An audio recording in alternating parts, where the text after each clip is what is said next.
Tenía 32 años cuando mi familia se reunió alrededor de una mesa con comida calientita y una sonrisa en el rostro para decirme que el dinero que mi abuela me había dejado específicamente a mí sería transferido a otra persona, 300,000 pesos. Y mientras cada uno presentaba el motivo por el cual aquello tenía sentido, no lloré, no levanté la voz, no discutí. Dije que estaba bien. Porque 5 semanas antes, yo ya había movido todo a una cuenta a la que nadie más que yo podía acceder. Cuéntame en los comentarios, ¿desde qué país me estás viendo ahora? Porque lo que te voy a contar hoy sucede en todas partes del mundo, dentro de casas bonitas con familias que se aman de verdad, y tal vez conozcas a alguien que necesite escuchar esta historia hoy. Mi nombre es Paola Herrera. Tengo 32 años, vivo en Querétaro desde los 23, y crecí siendo esa hija que todo el mundo en la familia describía con las mismas palabras: responsable, centrada, la que no da problemas. Escuché eso desde que tengo memoria, siempre en un tono de elogio, siempre con ese orgullo de padre y madre que creen que te están diciendo lo mejor que se puede decir de una persona. Me tomó mucho tiempo entender que, en una familia como la mía, no dar problemas no era una calidad neutra, era una función. Significaba que yo era la parte que podía ser sobrecargada cuando las cuentas no salían, la que podía esperar cuando los recursos debían ir a otro lado, la que podía dejarse para después porque, al final, ella siempre resuelve. Soy la hija de en medio. Tengo una hermana mayor, Raquel, de 36 años, y una más chica, Jimena, de 28. Crecimos en una casa de clase media en Celaya, con mi papá Carlos, que trabajó 30 años como contador en una empresa mediana, y mi mamá Sofía, que daba clases particulares de español y cuidaba la casa y todo lo demás que un hogar necesita para funcionar. Era una familia común, con ese tipo de amor que no se cuestiona pero que tampoco se examina muy de cerca. Ese amor que aparece en las comidas familiares de los domingos y en los cumpleaños y en los momentos de crisis, pero que rara vez se sienta a tener una conversación honesta sobre las cosas que necesitan decirse. Mi abuela Concepción era la mamá de mi mamá, una mujer pequeña, de voz tranquila y cabello blanco, que se peinaba con esmero cada día sin falta.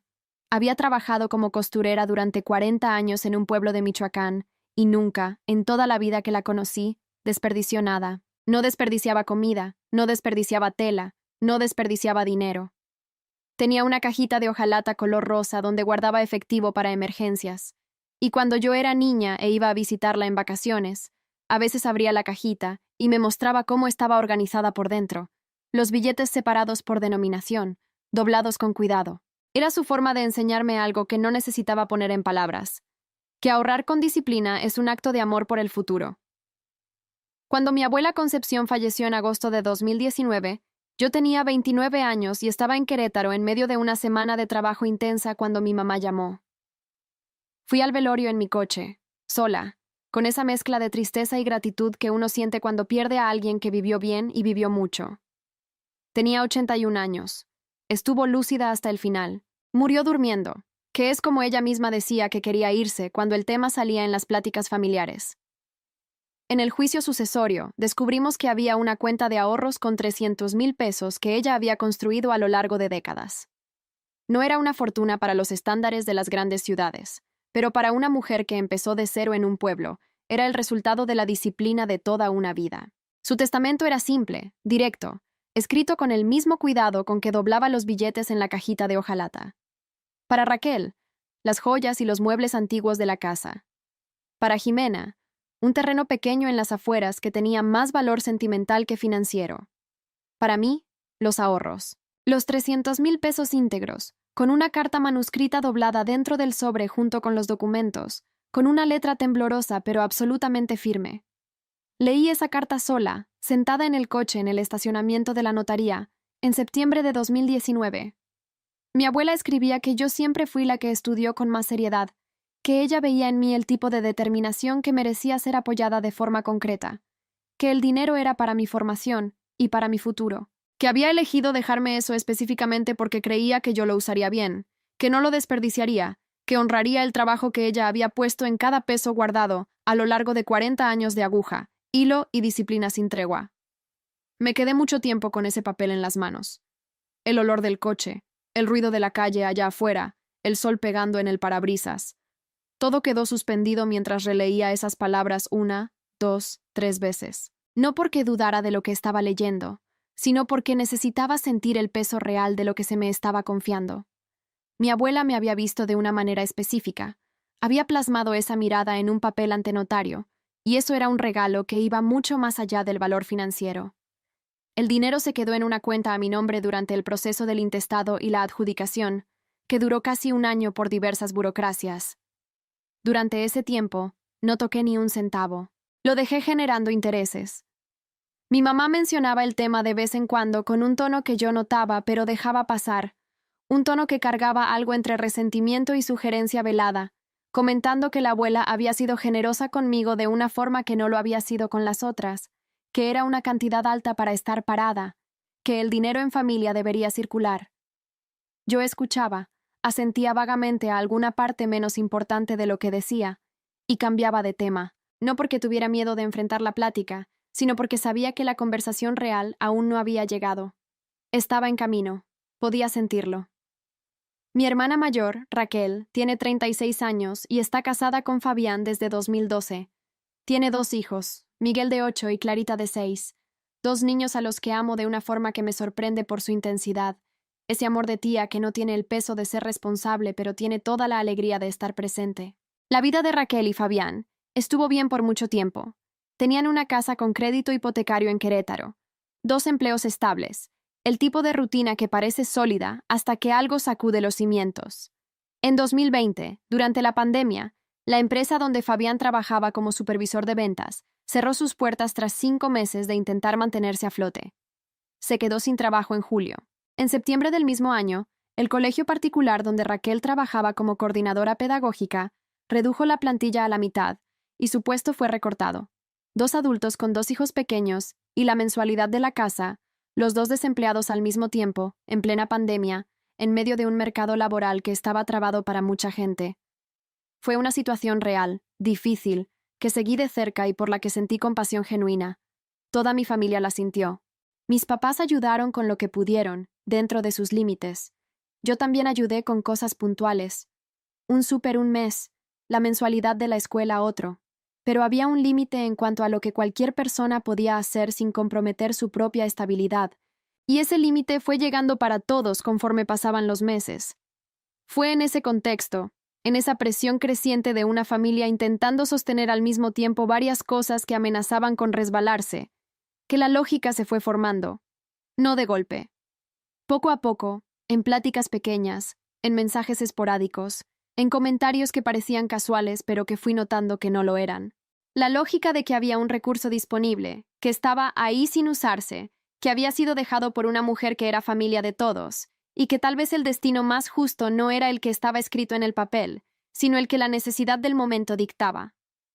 En mayo de 2021, mi mamá me mandó un mensaje que leí 3 veces seguidas antes de guardar el celular en el bolsillo y quedarme mirando por la ventana de mi oficina por un largo rato. El mensaje decía: Pau, tú sabes que ese dinero de la abuela es de toda la familia. La abuela, si estuviera aquí, sabría qué hacer en un momento así. Nosotros nos apoyamos, es lo que ella siempre enseñó. Era un mensaje corto, informal, que podía interpretarse de varias formas. Pero conozco a mi mamá, conozco cómo prepara el terreno antes de hacer una petición difícil, cómo siembra la idea con anticipación, para que cuando llegue la plática real no parezca nueva, sino una conclusión natural de algo que ya estaba en el aire. Y supe, en ese momento, con una claridad que me llegó fría y gradual al pecho, que una conversación mayor ya tenía fecha, aunque aún no se hubiera acordado. Decidí que cuando esa plática llegara, yo iba a estar lista. Hay algo que nadie te explica sobre crecer siendo la hija de en medio responsable, la centrada, la que no da problemas. La gente habla sobre el peso de eso, sobre el cansancio de ser siempre el referente, sobre la soledad específica de quien es visto como demasiado sólido para necesitar cuidados. Eso es cierto y fue verdad en mi vida. Pero hay otro lado de la moneda que se discute menos y que es igual de importante entender. Cuando pasas toda la vida siendo vista como la que aguanta, tu familia pierde la capacidad de imaginar que existe un límite para lo que aguantas, no por maldad, sino por hábito. Por años de evidencia de que tú pudiste, tú lo resolviste, tú encontraste la forma, y por lo tanto, aguantar, resolver y encontrar la forma es lo que haces. Es lo que eres. Y cuando las cuentas no salen y alguien tiene que ceder algo, la mirada natural de una familia se dirige a la persona que tiene el historial de ceder. Yo tenía ese historial, construido a lo largo de décadas, ladrillo por ladrillo, cada vez que entendía cuando alguien necesitaba más, cada vez que esperaba mi turno que tardaba en llegar, cada vez que decía, está bien, cuando no estaba del todo bien, pero sí lo suficiente para seguir adelante. No era un historial falso, era genuino. Había cedido porque elegí ceder, porque en esos momentos tenía sentido para mí. El problema es que la elección repetida se vuelve expectativa, y la expectativa se vuelve presión, y la presión se vuelve la sensación de que ya no tienes la opción de no ceder, porque ceder se convirtió en la definición de quién eres dentro de esa familia. En mayo de 2021, tras el mensaje de mi mamá, tomé una decisión. Fui con el abogado que había llevado el proceso de mi abuela Concepción. Agendé con tiempo y fui preparada con preguntas específicas. Quería entender exactamente qué decía la ley sobre ese dinero, qué se podía hacer, qué no, cuáles eran mis derechos concretos y cómo podía ejercerlos de forma preventiva antes de que pasara cualquier cosa. El abogado era un hombre tranquilo, de canas, que atendía en un despacho con estantes de madera llenos de leyes y una ventana que daba a una calle muy transitada. Me escuchó con atención, buscó el expediente, releyó la documentación y me explicó con una paciencia que agradezco hasta hoy cada aspecto de lo que quería saber. La cuenta estaba a mi nombre, formalizada por un testamento válido, registrado ante notario, con una carta que reforzaba la intención de la testadora. Ningún otro miembro de la familia tenía derecho legal alguno sobre ese monto. Nadie podía obligarme, coaccionarme, presionarme o forzarme jurídicamente a renunciar a un solo centavo. Lo que estaba escrito era lo que valía, y lo que estaba escrito era inequívoco. Entonces dijo algo que se quedó grabado en mi memoria con la precisión de una frase que sabes que recordarás por mucho tiempo. Usted tiene todos los derechos, licenciada. El riesgo no es legal, es emocional. La presión familiar no tiene poder legal sobre ese dinero, pero tiene poder emocional sobre las personas. Protéjase de la presión emocional. De la ley, no necesita protegerse. Salí de ese despacho con una claridad distinta. No la claridad de quien va a una guerra, sino la claridad de quien entendió el terreno donde está y sabe qué es lo que el terreno aguanta. Regresé a casa, abrí la computadora y pasé toda una tarde leyendo sobre mis derechos de forma más amplia, sobre custodia de bienes, sobre sucesiones y sobre qué pasa cuando una familia intenta redistribuir algo que fue dejado con un destino específico. Imprimí las partes relevantes. Empecé a organizar una carpeta. La carpeta fue creciendo en las semanas siguientes. El testamento completo certificado. La carta manuscrita de la abuela, de la cual saqué una copia certificada y guardé el original en un lugar seguro. El comprobante de que el dinero estaba en una cuenta únicamente a mi nombre. La legislación que el abogado me indicó sobre herencias y legados. Una copia del historial completo de la cuenta desde su apertura, que solicité formalmente al banco mediante un escrito que el abogado me orientó a hacer. Ese historial llegó con 51 páginas. Lo imprimí todo un sábado por la mañana y lo extendí sobre la mesa de la cocina con un café al lado. Pasé horas leyendo línea por línea, marcando fechas y montos, construyendo una línea de tiempo de todo lo que había entrado y salido de la cuenta desde 2003, cuando mi abuela la había abierto en conjunto con el custodio nombrado en el acto de apertura. El custodio era mi papá. Lo que encontré en las páginas de en medio hizo que mi mano se detuviera a mitad del movimiento de dar la vuelta a la hoja. En octubre de 2015, había un retiro de 14,000 pesos con una observación que decía, gasto médico beneficiaria. Yo tenía 25 años en ese entonces. No recordaba ningún gasto médico significativo. Me quedé mirando la fecha, intentando reconstruir qué había pasado ese octubre, buscando en la memoria alguna cirugía, algún tratamiento, alguna hospitalización. Nada. En marzo de 2017, otro retiro, 12,000 pesos, observación, material educativo beneficiaria. Yo estaba en Querétaro en 2017, pagando mis propios materiales de trabajo con mi sueldo, porque había empezado la especialidad ese año y estaba cubriendo todos los costos con lo que ganaba. En septiembre de 2018, un tercer retiro, 18,500 pesos, observación, emergencia familiar beneficiaria. Septiembre de 2018, lo recuerdo bien porque fue el mes en que mi laptop se descompuso y tuve que comprar otra usada con tarjeta de crédito a meses sin intereses, porque no tenía el dinero disponible de otra forma. Me quedé sentada en la silla de mi cocina por un largo tiempo, después de leer esa tercera entrada. El olor del café que había olvidado tomar estaba en el aire. La luz de la mañana entraba por la ventana. Miraba esas 3 líneas del estado de cuenta y hacía las cuentas que eran simples y cuyo resultado no quería confirmar, pero estaba confirmando. 44,500 pesos retirados de mi cuenta a lo largo de 3 años, todos registrados como gastos míos. Ninguno de ellos llegó a mí en ningún momento. Volví con el abogado la semana siguiente con esas páginas marcadas. Las leyó con atención, buscó la ley correspondiente y me explicó lo que ya sospechaba, pero necesitaba escuchar de alguien con autoridad técnica. El custodio de una cuenta de un menor, o mientras se mantiene la custodia, solo puede utilizar los recursos para beneficio directo del beneficiario: salud, educación, alimentación, sustento comprobable. El beneficio indirecto no califica. Un gasto registrado a nombre del beneficiario que no llegó al beneficiario no es un gasto del beneficiario. Es un uso indebido de recursos bajo custodia, con responsabilidad civil por la devolución más actualizaciones e intereses, y posible responsabilidad fiscal por informes incorrectos. Cada retiro indebido podía generar una sanción. La estimación conservadora, considerando los 3 retiros y los años acumulados, llegaba cerca de los 20,000 pesos solo en penalizaciones, aparte de la devolución del capital con intereses. Imprimí la legislación. Hice los cálculos en una hoja aparte. Puse todo en la última pestaña de la carpeta. La cerré. La puse en el asiento del copiloto de mi coche, donde se quedó las semanas siguientes esperando el momento que yo ya sabía que venía. No dormí muy bien en ese periodo.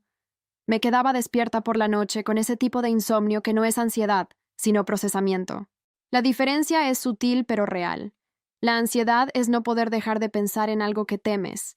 El procesamiento es quedarse despierta organizando lo que ya sabes, poniendo cada pieza en el lugar correcto, construyendo la comprensión completa de una situación que es más compleja de lo que parecía cuando estabas en medio de ella, sin ver el panorama general. El panorama general era este. Yo había sido, por años, la reserva de la familia, la que suplía cuando el suministro principal faltaba, y ese papel se había extendido, sin que yo lo supiera, hasta el dinero que mi abuela me había dejado específicamente a mí.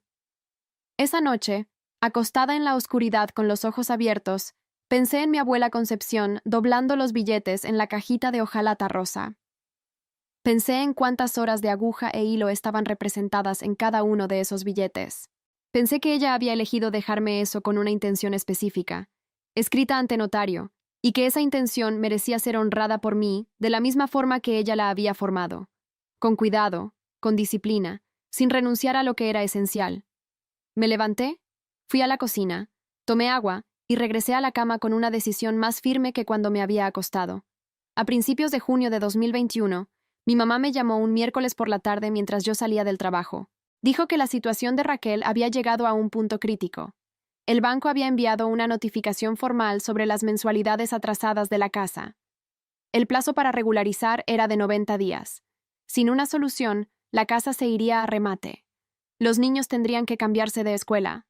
Fabián tenía una perspectiva de empleo, pero dependía de una certificación que costaba un dinero que no tenían. Era una cascada de problemas ligados, cada uno trabando la solución del otro, como suelen funcionar las crisis financieras.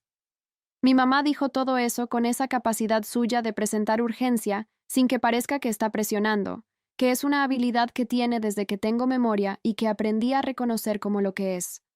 Una forma de enmarcar una situación de modo que la conclusión a la que ella quiere que llegue parezca ser la que yo tomé sola. Dijo que la familia necesitaba unirse, que mi papá quería hablar conmigo en persona, que el domingo la familia se iba a reunir en Celaya y que sería bueno que yo estuviera presente. Dije que iría. Después de colgar, me quedé sentada en el coche en el estacionamiento de la empresa por un buen rato antes de arrancar. El sol estaba bajando y la luz se ponía de ese color naranja de atardecer. Me quedé mirando el parabrisas pensando no en lo que iba a pasar el domingo, porque ya sabía que iba a pasar, sino en cómo iba a estar yo cuando pasara. Sabía que iba a ser difícil, no por el argumento, que ya me había contestado a mí misma varias veces, sino por el ambiente, por la mesa puesta con la comida de mi infancia, por el olor de la casa que es el olor de 30 años de memoria, por los rostros de las personas que amo mirándome con una necesidad real de algo que yo tenía y ellos no. Sabía que todos esos elementos juntos iban a intentar hacer lo que hace la presión emocional. Crear la sensación de que ceder es la única respuesta posible para una persona que realmente ama a su familia. Necesitaba ser más fuerte que ese entorno. En los días entre la llamada y el domingo, hice 3 cosas.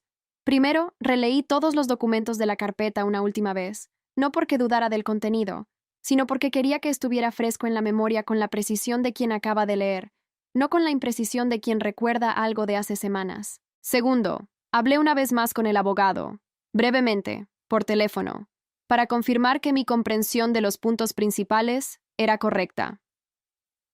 Tercero, practiqué en voz alta, sola en mi departamento el viernes por la noche, lo que iba a decir y en qué orden. Esto puede parecer excesivo. Practicar una plática con tu propia familia en voz alta, como si fuera una presentación de trabajo. Pero hay una razón concreta. Cuando estás en un ambiente cargado emocionalmente, rodeada de afecto y presión simultáneos, tu razonamiento enfrenta una interferencia que no existe cuando estás sola. Practicar es una forma de establecer lo que quieres decir con una firmeza que sobreviva a la interferencia. Es entrenar el músculo que debe funcionar cuando el entorno intente relajarlo. El domingo, manejé los 50 minutos hasta Celaya con la carpeta azul en el asiento del pasajero. El cielo estaba medio nublado. La carretera era la misma que he manejado desde que me fui de casa, con los mismos puntos de referencia que sé de memoria. Había algo en la familiaridad de ese camino que era al mismo tiempo acogedor y de alerta. Cuando entré a casa de mis papás, olía a lomo adobado, que es el plato que mi mamá hace en los momentos que considera importantes. Lo hizo en mis 15 años. Lo hizo el día que Raquel trajo a Fabián a conocer a la familia. Lo hizo el domingo después del funeral de la abuela Concepción. El olor de ese lomo en casa de mis papás carga décadas de historia, y sé que ella lo sabe, y sé que lo usó deliberadamente ese domingo. Raquel estaba en la sala con Fabián cuando llegué. Los 2 niños estaban jugando en el cuarto del fondo. Mi papá estaba en su despacho, que es a donde va cuando quiere estar presente sin estar en la conversación antes de tiempo. Mi mamá estaba en la cocina terminando la comida. Jimena no estaba, lo que me indicó que esa reunión había sido pensada específicamente para ciertas personas. La comida se sirvió a la 1:30. Por 30 minutos, la plática giró sobre temas neutros. Los hijos de Raquel, cómo iba la escuela, cómo estaba mi departamento en Querétaro, cómo me iba en el trabajo. Era una plática de cobertura, la que ocurre antes de la conversación real para establecer normalidad, para crear el clima de familia unida que hará que la petición difícil parezca más fácil, porque parecerá contradictorio decir que no en un ambiente así. Cuando se retiraron los platos y se sirvió el café, mi papá salió del despacho y se unió a la mesa, lo que fue la señal de que la parte de cobertura había terminado. Mi mamá empezó, con cuidado, con el tono medido de quien preparó lo que iba a decir. Describió la situación de Raquel y Fabián con todos los detalles que yo ya conocía, agregando algunos nuevos, el retraso exacto de la hipoteca, el costo de la certificación de Fabián. Dijo que la familia se había reunido para pensar juntos en una solución, que todos iban a contribuir con lo que pudieran, que mi papá iba a ayudar con una parte de la casa, que ella iba a cancelar un viaje que tenía planeado para que ese dinero fuera a donde era más necesario. Y entonces dijo, con una voz que tenía esa suavidad cuidadosa de quien está por decir lo más difícil, que el dinero de la abuela estaba parado hacía 2 años, que era una cantidad alta, que la abuela era una mujer de familia que siempre puso a los suyos por encima de todo, y que ella creía, de corazón, que la abuela Concepción entendería que en una hora así ese dinero necesitaba salvar lo que debía ser salvado. No fue una pregunta, fue una declaración envuelta en amor, necesidad e historia compartida, y que, por todo eso, era más difícil de responder que cualquier argumento puramente lógico. Me quedé en silencio unos segundos, no por duda, sino por organización. Después me levanté, fui al coche, traje la carpeta azul y la puse sobre la mesa del comedor con esa calma que solo existe cuando te has preparado semanas para un momento y el momento finalmente llega. Abrí la primera pestaña. El testamento. Lego a Paola Herrera los ahorros, destinados a su formación y a su futuro. Esa designación no es una sugerencia. Es la expresión de la voluntad de la testadora. Registrado ante notario, con fecha, firma y sellos. Pasé a la siguiente pestaña. La carta manuscrita. La puse frente a mi mamá. La letra de la abuela Concepción. Esa letra que mi mamá conocía desde niña, diciendo con sus propias palabras lo que había elegido hacer y por qué. Mi mamá se quedó mirando la carta por un largo tiempo. Había algo en su rostro que no supe nombrar de inmediato. No era enojo, era reconocimiento. La letra de su propia madre en un papel diciendo algo distinto a lo que ella quería que se dijera. Pasé a la tercera pestaña. El comprobante de transferencia a la cuenta nueva, con fecha de 4 semanas atrás. Cuenta en otro banco, solo a mi nombre, con mis datos de contacto exclusivos. Saldo intacto. Y entonces dije con voz tranquila y firme. La abuela Concepción fue muy clara. Entiendo la dificultad de Raquel y Fabián, y de verdad lo lamento.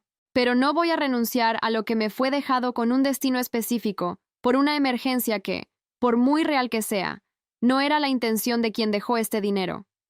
El silencio que cayó sobre la mesa, después de que terminé de hablar, fue de esos que ocupan espacio físico. No era el silencio de quien no tiene respuesta, sino el de quien necesita recalcular todo porque la situación no era la que habían previsto. Mi papá fue el primero en hablar. Dijo que entendía que el documento era claro, pero que los documentos no capturaban todo, que la abuela no podría haber previsto que la familia estaría en una situación así, que la intención y la aplicación debían interpretarse en el contexto de la realidad presente, no congelarse en un papel de hace 2 años, que la familia era la familia y que ciertas cosas deberían prevalecer sobre ciertos papeles. Escuché todo sin interrumpir. Reconocí el argumento como genuino, en el sentido de que él probablemente creía en lo que decía, pero también como el tipo de argumento que usa la emoción para sustituir la lógica cuando la lógica no te favorece. Esperé a que terminara. Luego abrí la última pestaña de la carpeta. Las 51 páginas del historial de la cuenta, con las 3 entradas marcadas en rojo, con las observaciones que describían gastos míos que no existían, con la fecha de cada retiro, el monto y el nombre del custodio que los había autorizado. Lo puse frente a mi papá. Le di tiempo para leer. Vi el momento exacto en que llegó a la primera entrada marcada, porque el movimiento de sus ojos se detuvo, y sus hombros hicieron algo muy sutil, que solo alguien que conoce a una persona por 32 años puede notar. Dije, octubre de 2015, 14,000 pesos, gasto médico beneficiaria. Yo no tuve ningún gasto médico en 2015. Marzo de 2017, 12,000 pesos, material educativo beneficiaria. Yo estaba en Querétaro pagando mi especialidad de mi propio sueldo. Septiembre de 2018, 18,500 pesos, emergencia familiar beneficiaria. En septiembre de 2018, yo compré una laptop usada a plazos porque no tenía dinero. Hice una pausa. Dejé que el silencio trabajara. Luego dije, 44,500 pesos retirados de mi cuenta en 3 años, registrados como gastos míos que nunca recibí. Y al lado, la legislación que dice qué pasa con el custodio que usa recursos de una cuenta para otros fines. Responsabilidad civil, actualización de montos y posibles auditorías fiscales por informes falsos. Según los cálculos con el abogado, las penalidades e intereses suman casi 20,000 pesos más el capital. Mi papá se quedó mirando esas páginas por un tiempo que pareció eterno. Mi mamá estaba de pie en la entrada del comedor y tenía una expresión que nunca le había visto. La de alguien que está viendo cómo una situación que no sabía que existía se revela frente a sus ojos. Raquel se quedó completamente callada. Fabián también. Los niños seguían jugando en el cuarto del fondo, y el sonido amortiguado de sus voces llegaba a la sala como un recordatorio de que había una vida normal ocurriendo en paralelo a esa conversación. Entonces dije lo que tenía que decirse. No estoy aquí para amenazar a nadie y no es mi intención que esto se vuelva un proceso judicial. Estoy aquí para ser honesta sobre lo que sé y lo que tengo documentado, y para dejar claro que esta plática, aquí y ahora, es la oportunidad de resolver esto dentro de la familia, con respeto mutuo y la documentación adecuada, antes de que tenga que irse a otro lado. Mi papá me miró por un largo rato antes de hablar. Cuando lo hizo, su voz era distinta, más baja, sin defensa.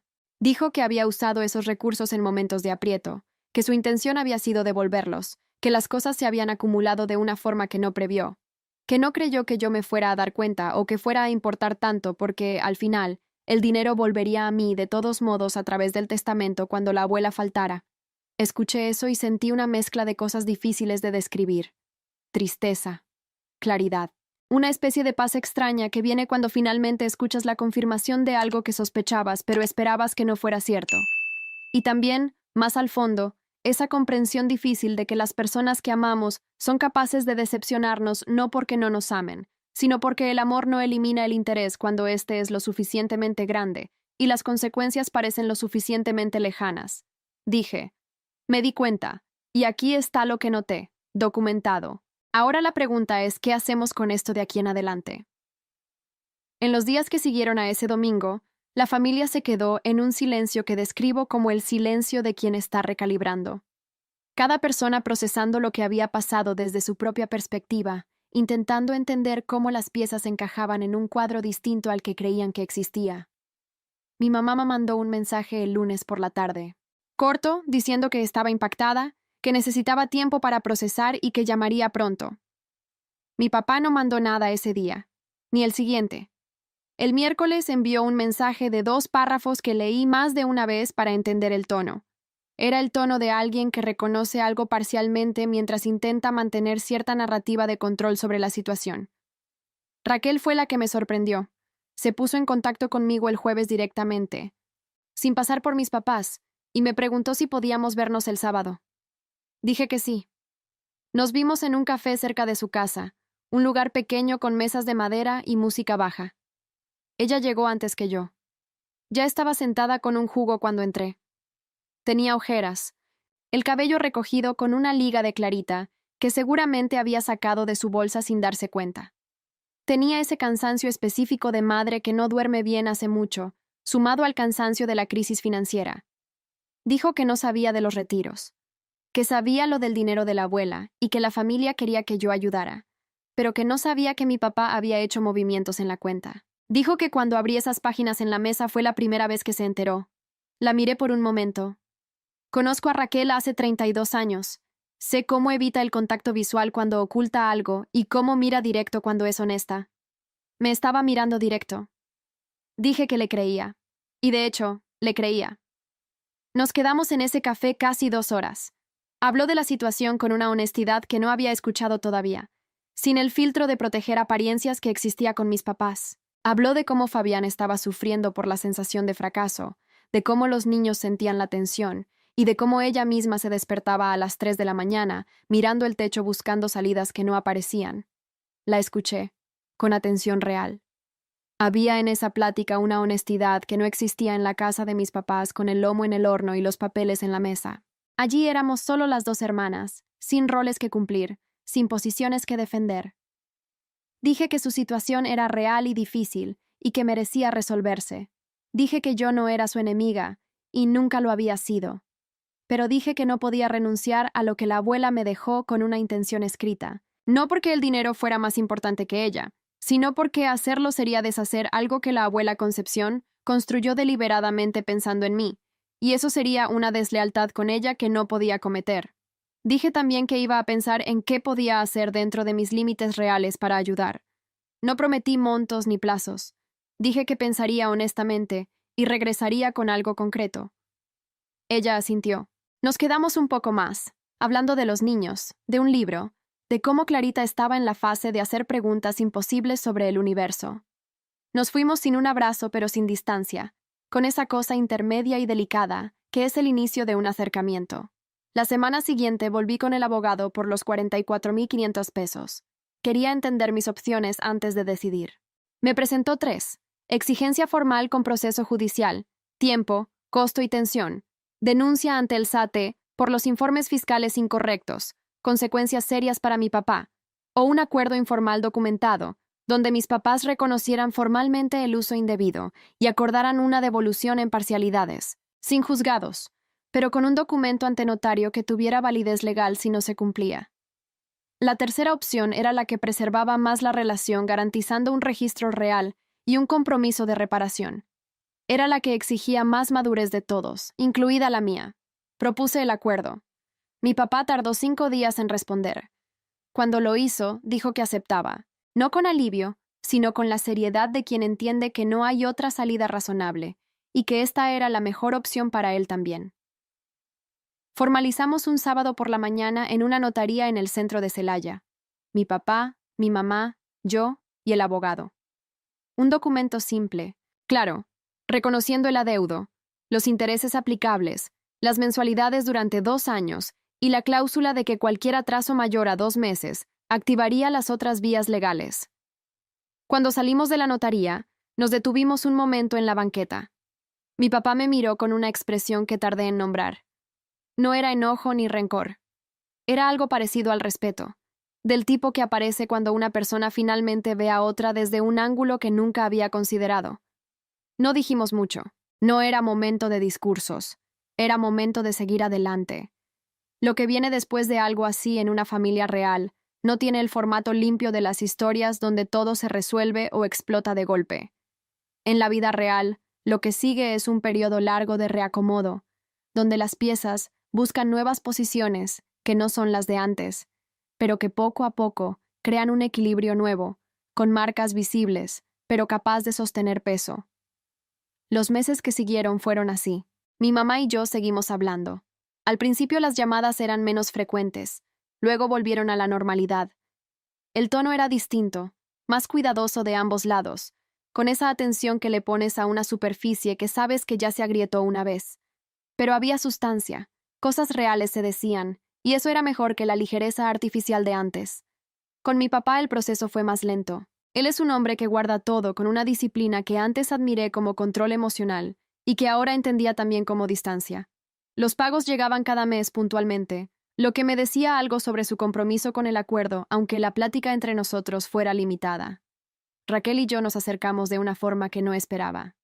Sin la dinámica antigua de la hermana mayor a la que yo admiraba y la de en medio que trataba de encajar. Más igualitaria, más honesta. Empezamos a vernos por iniciativa propia, comidas los sábados, a veces con los niños, a veces sin ellos. Pláticas largas sobre cosas que ambas sabíamos que existían, pero que el formato antiguo no permitía discutir. En septiembre de 2022, me mandó un mensaje que decía que Fabián había conseguido trabajo, que habían renegociado la casa y que estaban respirando de nuevo. Y decía que quería agradecerme por algo que no entendió en su momento. Que cuando quedó claro que yo no iba a ceder, Fabián se vio forzado a enfrentar la situación de verdad en lugar de esperar una solución externa. Que a veces tener una salida fácil es lo que impide encontrar las salidas necesarias. Me quedé con el teléfono en la mano un rato. Le respondí simplemente que me alegraba mucho que estuvieran bien. En ese periodo, empecé a platicar lo vivido con gente de fuera, amigas, colegas, y descubrí algo que me sorprendió. Esta situación era mucho más común de lo que imaginaba. No era un caso raro de familia disfuncional. Era un patrón. Identificar quién es lo suficientemente sólido para ser sobrecargado, dirigir recursos hacia allá porque aguanta, y cuando hay herencias de por medio, asumir que esa persona cederá por la armonía familiar. El patrón funcionaba porque las personas blanco de él eran las que tenían el perfil de ceder. La hija responsable, la que no da problemas. Empecé a contar mi historia con más apertura. 2 amigas me contaron que pasaban por lo mismo. A ambas les pasé el contacto del abogado. Ambas lograron proteger lo suyo. Eso me hizo entender el valor de contar las cosas. Transformas tu experiencia en un mapa para otra persona que está en el mismo territorio sin saber que hay salida. En 2022 terminé mi especialidad en gestión de proyectos. En la graduación, cuando anunciaron mi nombre, pensé en mi abuela Concepción. Pensé que esa graduación era parte de lo que ella imaginó cuando escribió esa carta. Honrar la intención de quien te dejó algo no es una abstracción, es una práctica. Fui promovida en la empresa ese mismo año, un aumento que dirigía una inversión que elegí sola, asesorada por una consultora independiente, sin pedir opinión a nadie de la familia. Esa autonomía, pequeña por fuera, fue enorme por dentro. El dinero de la abuela seguía ahí, creciendo, usándose como ella pidió. Estaba investigando maestrías, construyendo un plan que antes parecía lejano. Con mi familia las cosas se reacomodaron en un nuevo normal. La relación con mi mamá fue la que más se recuperó. En una llamada, me dijo que había releído la carta de la abuela varias veces y que la letra de su madre diciendo lo que decía había sido difícil de leer sin el filtro de la urgencia. Dijo que entendía ahora que su madre había visto en mí algo que ella misma no había visto con claridad.